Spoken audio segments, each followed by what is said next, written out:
সামনে আসতেছে পূর্ণময় রজনী, বরকতময় এক রাত, লাইলাতুন নিসফি মিন শাবান, যে রাত্রকে আমরা শবে বরাত হিসাবে আমরা সকলে জানি চিনি। লাইলাতুন নিসফি মিন শাবানের অনেকগুলো নাম রয়েছে। ওলামায়ে কেরাম প্রায় 13টি নাম উল্লেখ করেছেন। তার মধ্যে থেকে তাফসিরে কাবীরের মধ্যে আল্লামা ফখরুদ্দিন রাজি রহমতুল্লাহ আলাই 4টি নামের কথা উল্লেখ করেছেন। তিনি বলেন, লাইলাতুন নিসফি মিন শাবান, এই রাতের আরও নাম রয়েছে লাইলাতুল মুবারাকা, লাইলাতুল বারাআহ, লাইলাতুর রাহমাহ, লাইলাতুদ দুআ ইত্যাদি। এই রাতের বৈশিষ্ট্য সম্পর্কে উনি এই রাতের 5টি বৈশিষ্ট্যের কথা উনি ওনার তাফসিরে কাবীরের মধ্যে উল্লেখ করেছেন। তাফসিরে কাবীর 14 নম্বর খণ্ড 234 নম্বর পৃষ্ঠার মধ্যে উনি লাইলাতুন নিসফি মিন শাবানের 5টি বৈশিষ্ট্যের কথা আলোচনা করেছেন। এই বৈশিষ্ট্যগুলো আলোচনা করার পূর্বেই আমি একটু অবগতি করতে চাই আপনাদেরকে যে এই লাইলাতুন নিসফি মিন শাবান এটা এমন একটা পূর্ণময় দিন এবং রাতের সমষ্টি, পূর্ণময় এমন এক রাত, যেই রাত এবং যেই দিনে আল্লাহ তাআলা আল্লাহ রসুল সাল্লাল্লাহু আলাইহি ওয়াসাল্লামকে আল্লাহ তাআলা যেই কেবলা পরিবর্তন করার যে ঘটনা, এটা লাইলাতুন নিসফি মিন শাবানের এই রাত্রর পরে যে দিন, সেই দিনের বেলা আল্লাহ তাআলা কেবলাকে পরিবর্তন করেছিলেন। আরও একটি গুরুত্বপূর্ণ বিষয় হলো যে এই রাত্রেই আল্লাহ রসুল সাল্লাল্লাহু আলাইহি ওয়াসাল্লামকে আল্লাহ তাআলা পরিপূর্ণ শাফাআত আল্লাহ তাআলা দান করেছিলেন।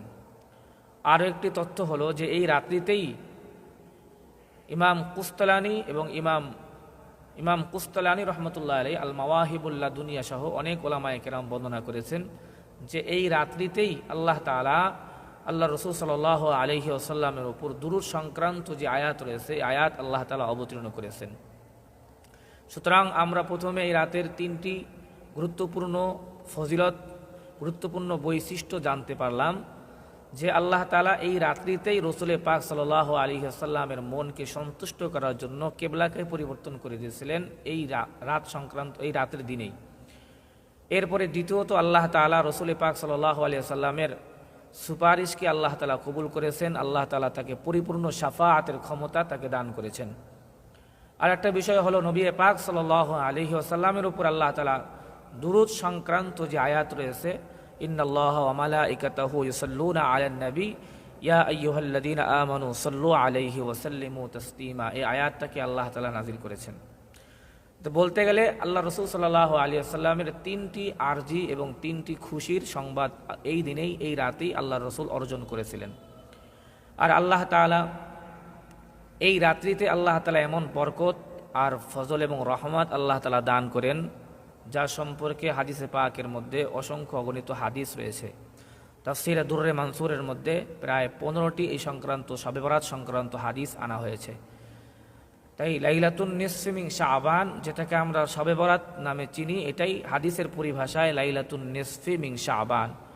এই রাত্রকে শবে বারাত, সব ফারসি শব্দ, আর বারাত মানে হচ্ছে মুক্তি, কর্তন করা। আল্লাহ তাআলা এই রাত্রে এই উম্মাতের হাজার হাজার কোটি মানুষের গুনাহকে আল্লাহ কর্তন করে দেন।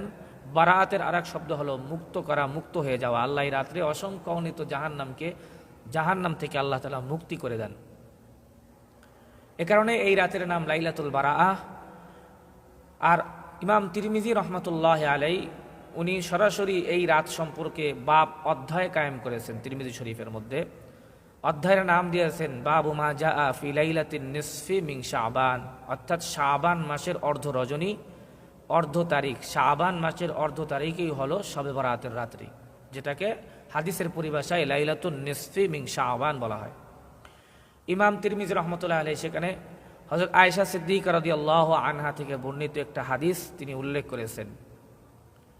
আয়েশা সিদ্দিকা রাদিয়াল্লাহু তাআলা আনহা উনি বলেন, ফাকাততু রাসূলুল্লাহি সাল্লাল্লাহু আলাইহি ওয়াসাল্লামা লাইলাতান, আমি এক রাতে নবী পাক সাল্লাল্লাহু আলাইহি ওয়াসাল্লামকে হারিয়ে ফেললাম। অর্থাৎ আয়েশা সিদ্দিকা রাদিয়াল্লাহু তাআলা আনহার সাথে ওদিন আল্লাহ রাসূল সাল্লাল্লাহু আলাইহি ওয়াসাল্লামের থাকার পালা ছিল। আয়েশা সিদ্দিকা রাদিয়াল্লাহু আনহা বলেন যে আমি আল্লাহর রসুলকে হারিয়ে ফেললাম, অর্থাৎ ঘুম থেকে জাগ্রত হয়ে নবীকে আমি পেলাম না।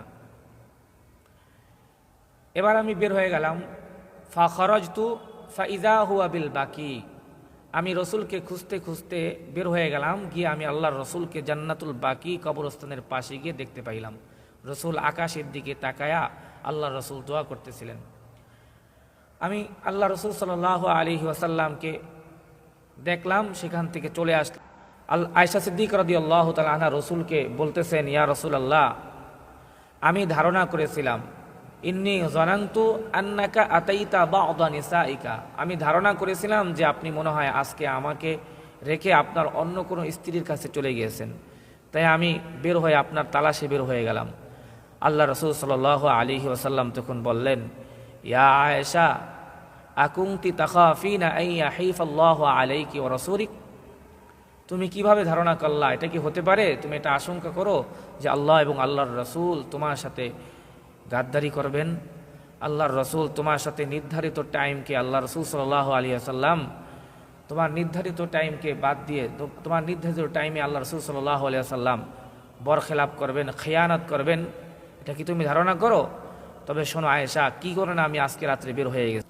ফায়াগফিরু লি আকসারা মিন আদাদি গানামি কালবিন, যে আল্লাহ তাআলা এই রাত্রিতে বনি কালব গোত্রের বকরির পশম সমপরিমাণ সমসংখ্যক মানুষকে আল্লাহ তাআলা এই রাত্রিতে আল্লাহ তাআলা মুক্তি করে দেন, ক্ষমা করে দেন।